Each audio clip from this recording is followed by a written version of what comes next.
minha gente, tudo bem? Bora lá para mais um react de um conteúdo totalmente excelente, desta vez Franklin Ferreira e Luiz Saião falando sobre o protestantismo no Brasil. Bora lá para ver onde a gente vai parar. A gente tem uma experiência brasileira curiosa, né, que acho que vale a pena considerar. A gente teve uma tentativa de início de protestantismo no século XVI com as invasões francesas, né, com o famoso Villegagnon, que mandou um abraço para você, Vilela, e para todo mundo aí, né, no século XVI.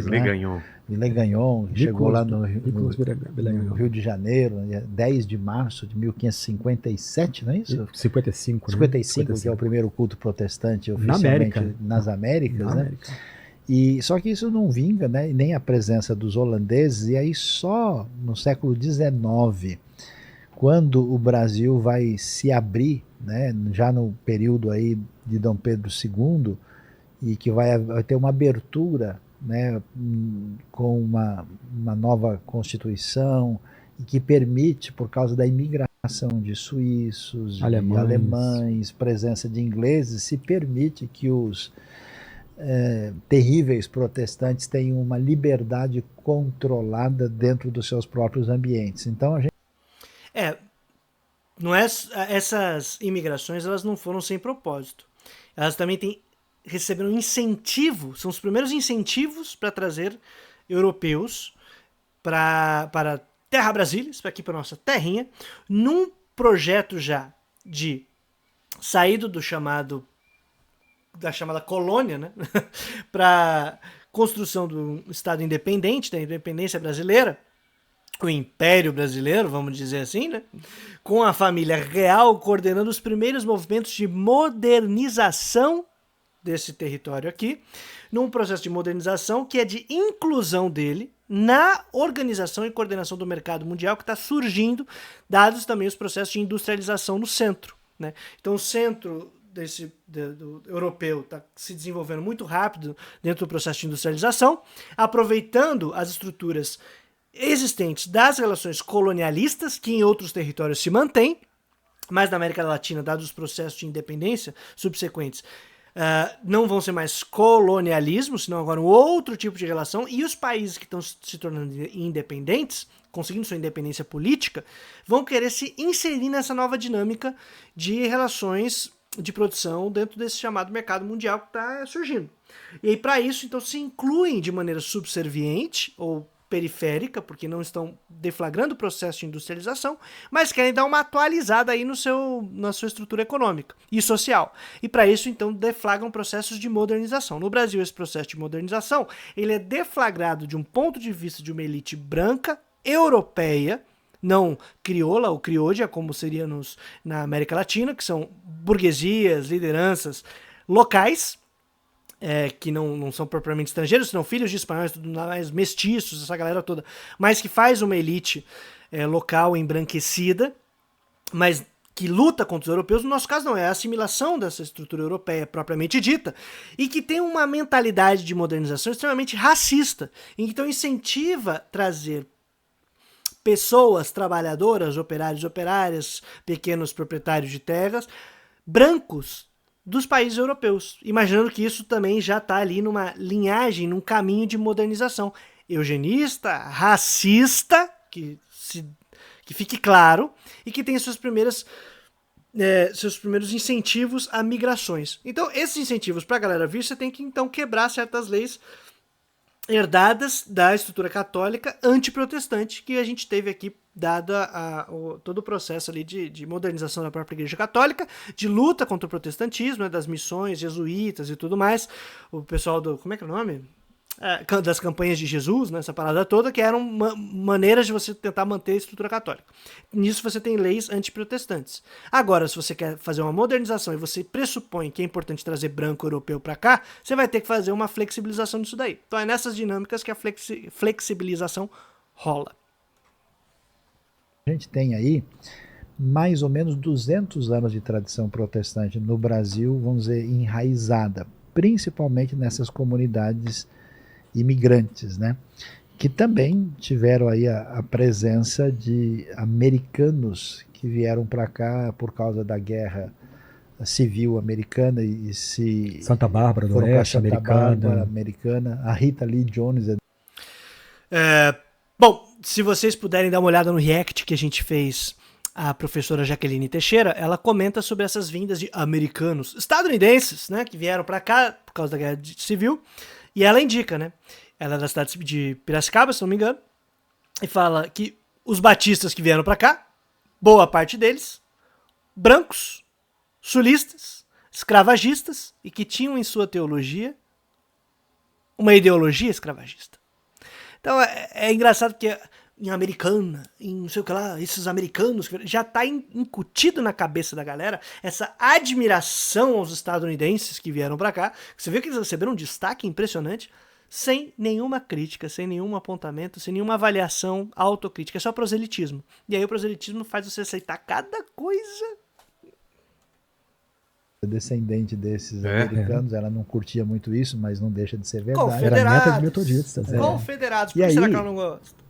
Eles vieram principalmente batistas, e aí surge o que é chamado de protestantismo de missão na metade do século XIX, né, com congregacionais, com presbiterianos, com batistas, metodistas, né, que chegam e começam a espalhar essa fé no Brasil com limites, né? Então, por exemplo, o protestantismo brasileiro, que é interessante isso, né? Ele é uma terceira ou quarta mão, né?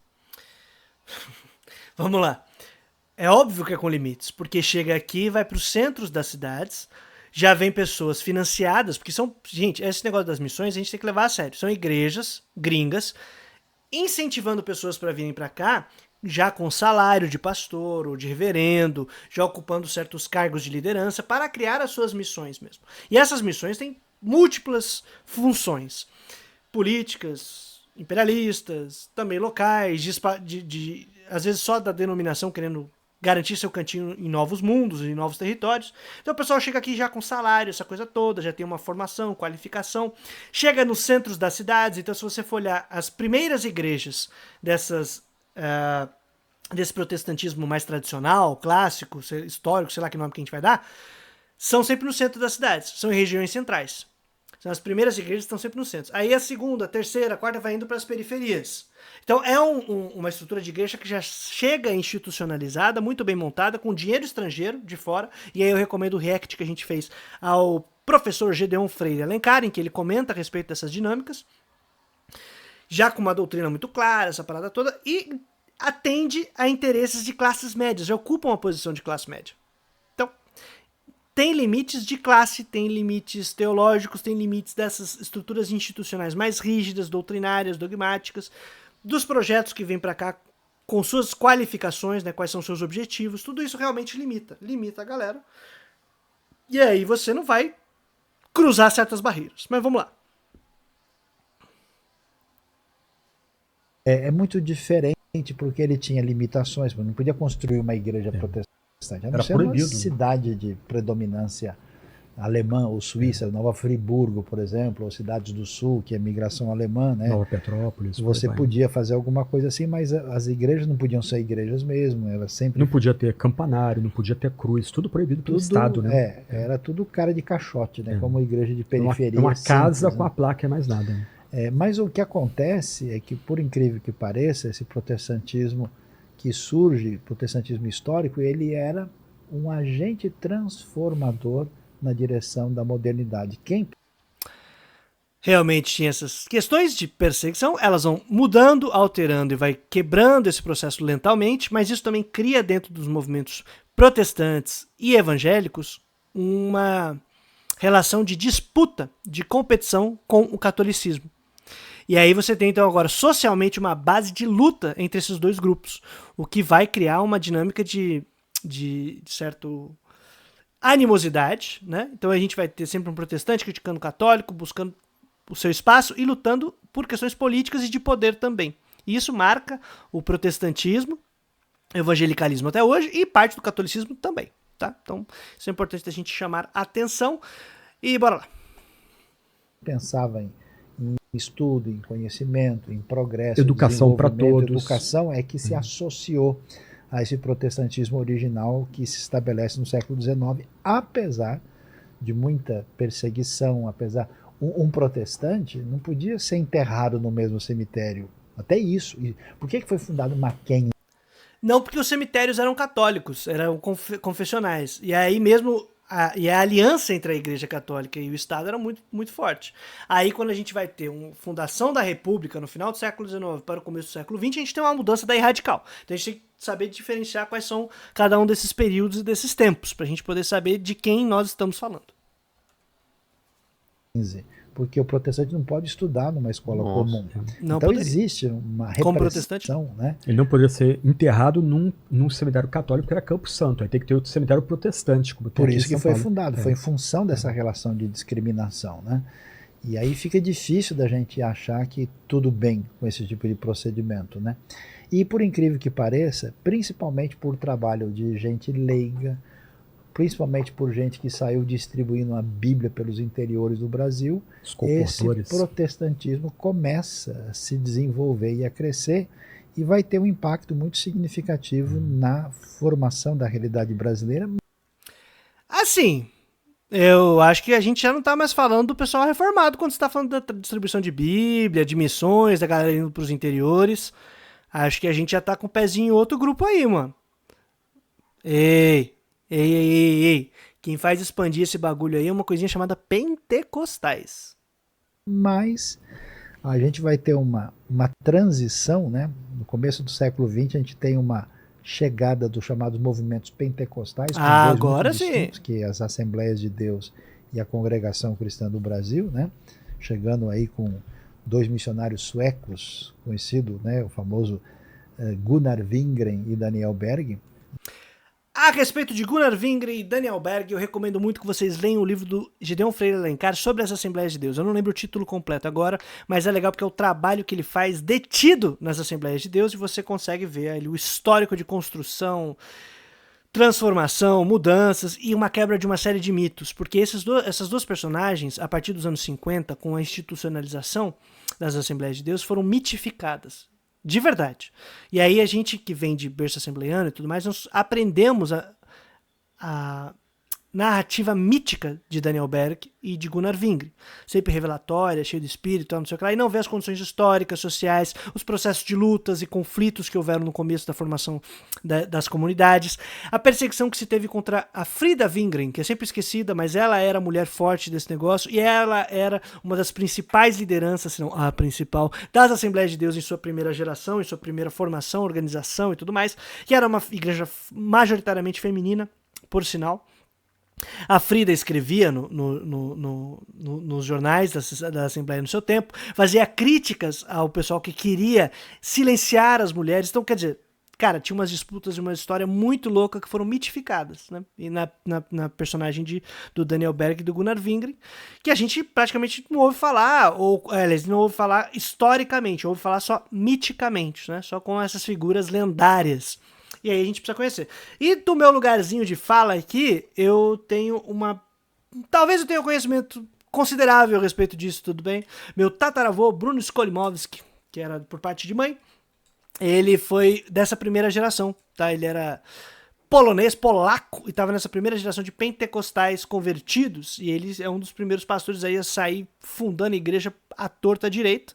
E o genro dele, porque já começou a surgir as dinastias, né, pentecostais, como a Marina Corrêa chama, o genro dele é Alfredo Reikdal, meu bisavô, obviamente também por parte de mãe, fundador da Assembleia de Deus Ortodoxa do Ipiranga, aqui de São Paulo, uma das denominações aí que já foi bastante forte, deu aquela boa e velha envelhecida e carcomida, mas a gente tem uma série de dinâmicas e relações muito particulares, históricas, que devem ser consideradas e que um dia, quem sabe, a partir dessa experiência que mistura pessoalidade, né, história biográfica familiar e também relações históricas das próprias instituições, a gente constrói um conteúdo próprio sobre as Assembleias de Deus. Acho que ia ser bem bacana de se discutir, de se analisar, tá? Por parte de pai, eu já tenho a experiência do contrário, que é a galera que nem nome tinha, que não tinha cargo, mas que saía formando igreja, saía organizando as coisas, não tinha formação qualificada nem nada, que é a base popular da Assembleia de Deus. Então, elite, povo se encontraram e tamo aí, e a gente vê essas contradições lá dentro de casa.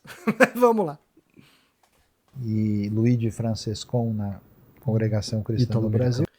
Qualquer lugar, qualquer esquina, qualquer terreno nessa terra, você tá no meio do nada, você chega a ter uma congregação cristã. começada por italianos, Luigi Francescon, passou pelos Estados Unidos, veio parar no Brasil também nesses processos de chamamento de imigrações, né? E ele vem para cá e começa a atuar na cidade de São Paulo com pregações, culto em italiano, que era para a comunidade italiana, que vinha numa nova onda de chamamento de imigrações para as indústrias que estavam sendo montadas aqui no país. Então, o desenvolvimento do capitalismo e a expansão evangélica estão conectadas intimamente, e aí fica a dica do meu curso Evangélicos e Política no Brasil. Se você fizer, eu acho que você vai curtir pra caramba, e a gente fala muito sobre isso. Ítalo-americano, e esse movimento começa, vamos dizer, a adquirir contornos, especialmente a Assembleia de Deus, mais de brasilidade, criam, digamos, uma igreja muito peculiar à realidade nossa aqui. E depois da década de 50 começam movimentos novos, que são igrejas de cura divina, movimentos como a igreja quadrangular, depois a igreja... Aí eu vou ter que dar uma verificada, viu, Sayão? Porque eu tenho a impressão de que a quadrangular, ela é um pouco mais antiga, já tem esse lance da cura há mais tempo, ela é fundada por uma mulher estadunidense, que era uma personagem muito curiosa, assim, de você conhecer. Eu esqueci o nome dela agora. Oh, meu Deus. Mas é muito massa, assim. Pra você ter noção, ela chegava no culto, subindo num palco numa moto. Estamos falando aí da década de 20, década de 30, não tinha fazer um bagulho todo, e tinha muito lance da cura divina e tal, não sei o que lá, mas isso também estava dentro já dos pentecostais. O que acontece a partir dos anos 50, que eu acho que é mais relevante, é a institucionalização de igrejas que eram muito orgânicas e sem planejamento. Mas como Jesus estava demorando para voltar, passou a Segunda Grande Guerra, estamos numa nova conjuntura, existe uma segunda geração de pastores, de pastores,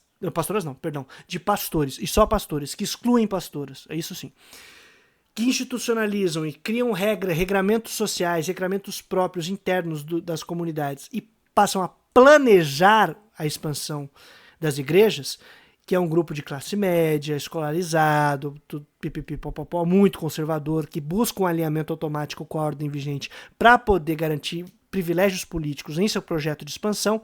A partir dos anos 50 é isso que é o mais relevante e que vai marcar esse uso do espaço religioso para determinado crescimento individual, crescimento de famílias, como profissão propriamente dita, como criação de herança, de bem, de patrimônio, que se vincula muito à pessoa do pastor e às igrejas e tal.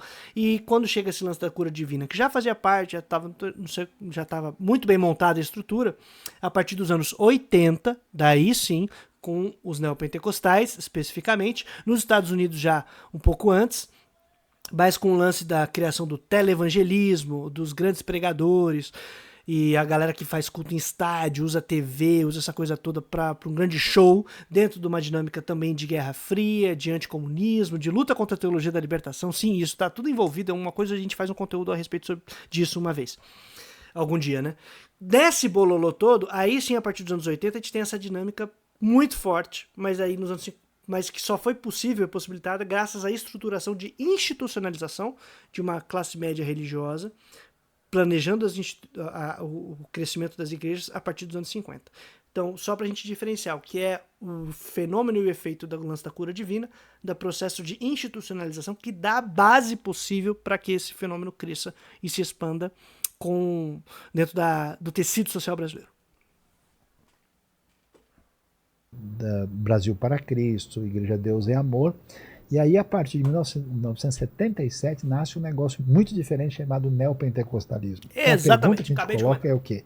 Aquilo que é protestantismo raiz, que tem a sua presença no Brasil, eu acho que é mais, vamos dizer, detectável nas igrejas históricas, ele passa por um processo que é até difícil de analisar, né? Porque nesse meio pentecostal, como a coisa se distancia em muitos aspectos, algumas dessas igrejas antigas proibiam estudar, imagina. A tradição protestante, por definição, ela se opôs ao jeito medieval de ser, valorizando o estudo e o aprofundamento cultural.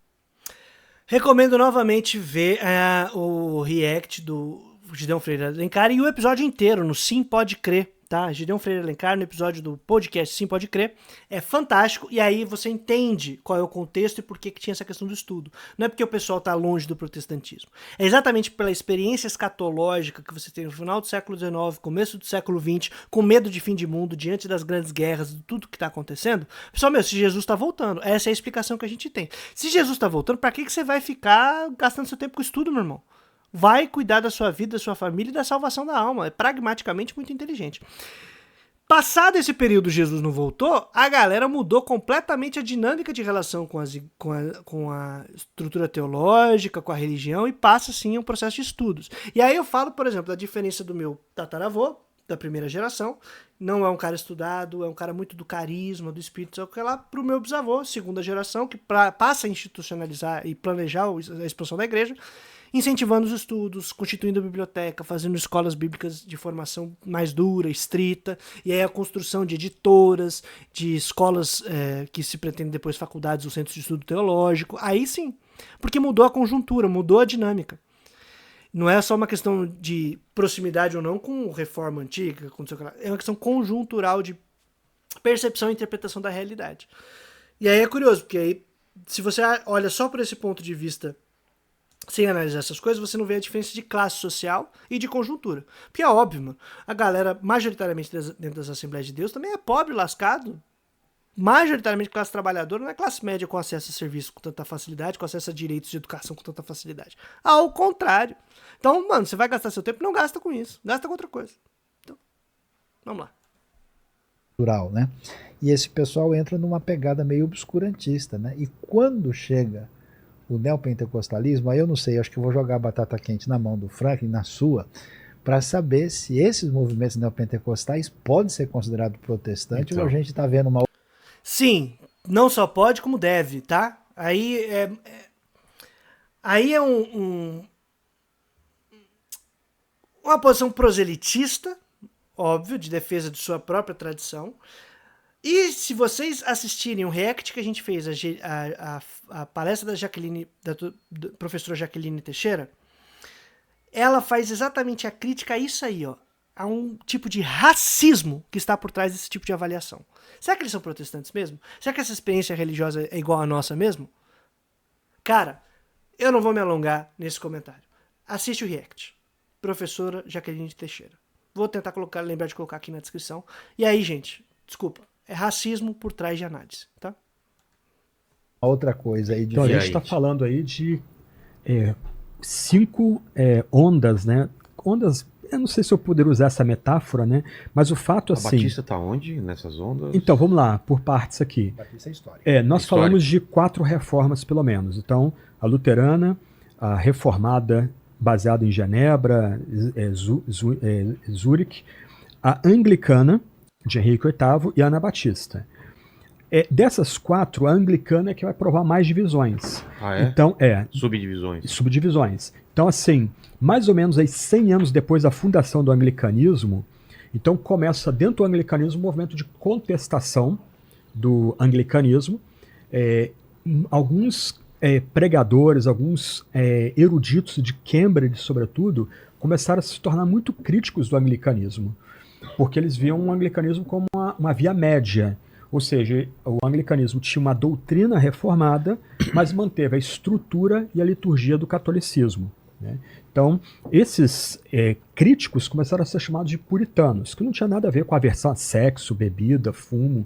Porque ficou associado o puritanismo a isso. Exatamente. Né? Até o C.S. Lewis diz que a gente tem que imaginar os puritanos como o oposto do que se caricaturiza deles. Né? Ah, é? Então, ele vai dizer, olha, o puritano fazia amor com sua esposa para a glória de Deus, bebia, fumava, só que eram os eruditos, formados em Oxford, formados em Cambridge, usavam as roupas da moda, eram os caras antenados com tudo que estava sendo debatido do continente europeu. Essas coisas vieram depois. Exatamente. Né? Então, o puritanismo...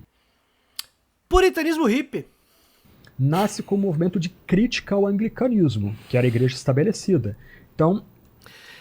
E aí, assim, importante chamar essa atenção do puritanismo, porque, por exemplo, quando o Weber vai fazer o estudo dele sobre o espírito, a forma protestante, o espírito do capitalismo, ele olha o ascetismo protestante. A ética protestante e o espírito do capitalismo, perdão, eu tô com reforma na cabeça por causa do que a galera tá conversando aí. A ética protestante e o espírito do capitalismo, ele tá olhando o ascetismo protestante, que é a galera que abre mão desse mundanismo, tudo mais, é uma disciplina muito rígida, essa parada toda.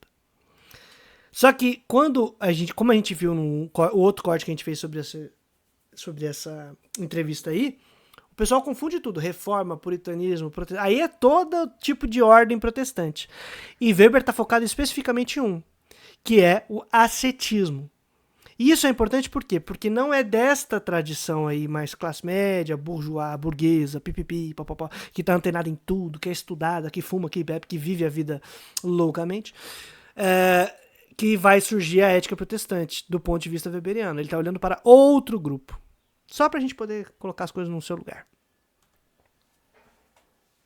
Começa ali um movimento de crítica. Os Estados Unidos é muito puritano. Vamos chegar lá. Então, dentro da Inglaterra começa então uma parcela do puritanismo começa a criticar a igreja anglicana e daí vai vir o presbiterianismo. Ah, tá. Que também vai ter influência do John Knox da Escócia, que bebeu lá em Genebra, era co-pastor. Ele era pastor da igreja, ficava do lado da igreja de Calvino em Genebra. Então tem a igreja de São Pedro e do lado da igreja escocesa. Até hoje está lá os dois templos juntos, né? Então, aí tem os presbiterianos. Depois vem os congregacionais, saindo dentro do presbiterianismo.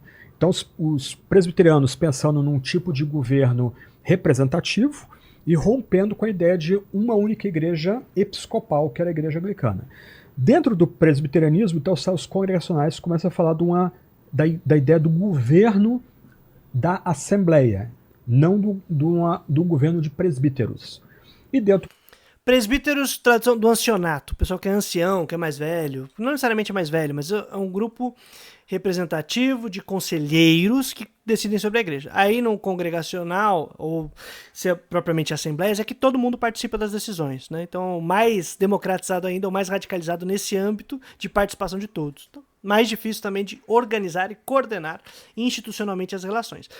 Cara, no curso que eu dei no Instituto Conhecimento Liberta, na plataforma do ICL, sobre evangélicos, história, ideologia, evangélicos, história, política e ideologias, a gente fala um pouco sobre as estruturas das igrejas, tá? Então fica aí também como uma dica interessante. Do congregacionalismo estão os batistas, que levam o argumento congregacional a um ponto mais amplo. Bom, se a igreja é governada por assembleia, essa assembleia tem que ser uma assembleia de crentes. Então a gente tem que abandonar. E aí as Assembleias de Deus, originalmente, vem desse tipo de batista, bastante crítico, radicalizado, orgânico, cada igreja autônoma e com relativa... e que não está conectada com a outra, não existem as convenções a princípio, só que a partir dos anos 50 no Brasil, criam-se as convenções, cria-se uma institucionalização que coliga e codetermina diferentes assembleias, e aí essas assembleias ainda são organizadas numa estrutura episcopal, em que o pastor é o dono, o presidente, e os demais ficam submissos a essa ordem, e os pastores das igrejas periféricas, das igrejas que são subsedes, filiais, sucursais, sei lá o nome que a gente vai dar, voltadas para as sedes, né? E aí a sede tem o grande pastor, presidente, líder de tudo, a subsede e reproduz essa mesma dinâmica piramidal, completamente avessa à ideia de assembleia, mas o nome continua como assembleia. Então, é algo muito particular da religiosidade brasileira e das Assembleias de Deus no Brasil. E a maior parte das igrejas nesse país é estruturada e construída assim. Inclusive porque para você organizar, dinamizar, coordenar e atuar política, burocrática e planejadamente, é mais fácil. É muito mais fácil fazer nesse tipo de estrutura. Então, fica aí também uma indicação que é curiosa da gente conhecer. Agora, veja, quando falou das 4 ondas lá, né, não vou lembrar de todas, aí fala anabatistas. E aí você vê que a Anabatista sumiu e agora os batistas vêm dessa outra linha de processos. Por que o anabatismo sumiu? Porque ele foi perseguido e massacrado, que é muito vinculado ao Thomas Minger, um tipo de reforma específica. Massacrada, perseguida. Por quê? Porque era de revolta de camponeses contra a burguesia nascente e os nobres. E aí, quando a gente fala revolta dos camponeses na Alemanha, né, não é só na Alemanha. É numa região que vai da Turquia até o norte da Europa. Então você tem todo um território de luta dos camponeses contra esse monopólio das terras por parte da igreja e da nobreza e contra a burguesia nascente. E aí, obviamente, que todos esses grupos se aliam e massacram os camponeses revoltosos, massacram e assassinam o pessoal que seguia, por exemplo, Thomas Müntzer, e a própria teologia de Thomas Müntzer, com seus valores, também é esquecida e deixada de lado, porque ela é muito distinta, inclusive, de outros reformados. E aí fica a dica para vocês lerem o texto do Ernst Bloch, Thomas Müntzer, o teólogo da Revolução. No batismo infantil, começar a batizar crentes, confessantes, pessoas que possam dar uma profissão de fé pública de que eles seguem a Jesus e se responsabilizam pelo governo conjugado da igreja. Mas, dentro da igreja anglicana, mais adiante, 100 anos depois do puritanismo, aliás, antes de chegar lá, né, aí o puritanismo começa a ser perseguido pelos anglicanos. Como o Sayão falou lá no começo do programa, eles vão para a Holanda, primeiro Amsterdã, depois Leiden, e de Leiden eles vão para Plymouth, a plantação, Plymouth Plantation, lá em Massachusetts. Muito legal de visitar. Você foi pastor lá perto, né? Sim. Você foi vizinho ali da... Eu achei bem legal, porque eu visitei lá, eles reconstituem como é que foi essa chegada o forte, Mayflower, tudo. Tem o Mayflower tudo lá, né? Exposto. Provavelmente sem qualquer mitificação e glorificação do passado lendário, né? Lá para visitar, muito né? legal. Aí foi legal porque eu estava conversando com o pessoal, né? Aí eu conversei com eles falando com um sotaque meio diferente, né? Falei, mas sotaque de vocês não é de inglês? Que tipo de sotaque é esse? Ah, nós somos holandeses. Ah, é? Vocês são holandeses? Fala, minha gente, desculpa o corte brusco, é que eu tive um probleminha técnico considerável aqui, mas eu espero que o corte tenha ficado massa, essa discussão histórica e de avaliação do protestantismo no Brasil, e que tenha sido bastante esclarecedora e útil. Mais discussões a respeito disso vem em próximos reacts, e também, se você quiser, respondendo lá às terças-feiras na caixinha do Instagram, que a gente faz o Não Pastor Responde. Mas aí você dá uma olhadinha caso você se interesse. De todo modo, chega junto aqui no Apoia-se, se você puder, a partir de 2 contos já dá uma fortaleza pra gente, um fortalecimento considerável pra gente poder manter o trampo, e dá uma olhadinha nos cursos que a gente tá ofertando. Beleza? Acho que pode ser massa, alguma coisa pode contribuir. De todo jeito, trazendo a boa nova todo dia útil até a vitória final. Valeu!